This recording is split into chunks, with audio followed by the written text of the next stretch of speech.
We got our diced beets we did last night, and then our regular beets I cut up in slices and quarters. We're waiting on our water and our vinegar bath for their pickled beets. For our pickled beets that we're going to make, and our lids to boil. We already got our jars sanitized, and we're just waiting for everything else to warm up, and then we're going to start canning beets. Pickled beets and regular beets. Okay, we're putting the diced beets in the jars.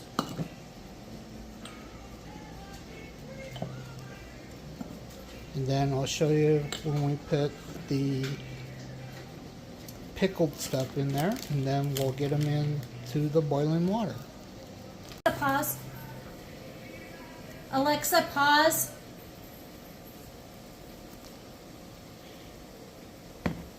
Okay. Alright, so these are half pints or 4 ounces, and so we added the diced beets and we only added a half teaspoon of salt. Now we're going to ladle in the hot water and vinegar, and it's a 1-to-1 ratio, so I started with 4 cups water, 4 cups vinegar.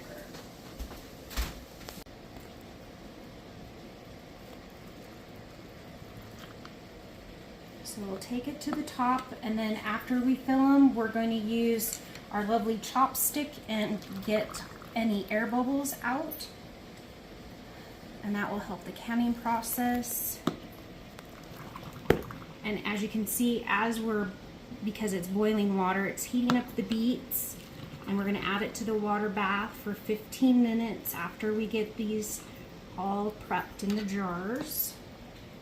And water bath.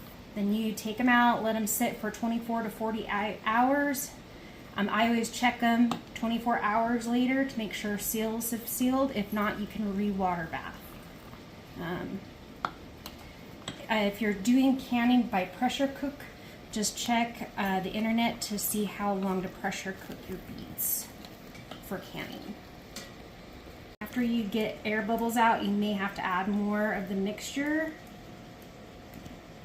And of course, move your beets back down.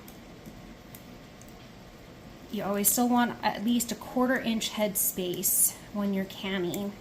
Some bottles too, and some things that you need more or less, and so always go by the recipe.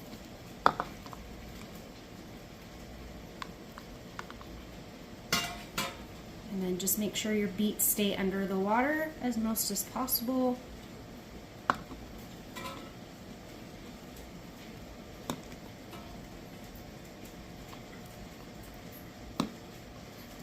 If you do this the same day, you can always use the beet juice from when you are peeling the beets, the skins off the beets.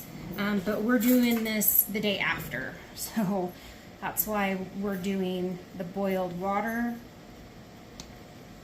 And then also, before we water bath, we're gonna clean the rims, dry them, and then we'll put the lids and the rings on. And then have it finger tight, and we'll be good to go. So we'll be back. Just drying them really fast. She's just cleaning off the tops before we put the lids on. Make sure they're nice clean tops on the top, so it doesn't have any leftover residue, so it'll seal right around the jar when you boil them in the water. Few of these lids on there. Come on, get out of the water.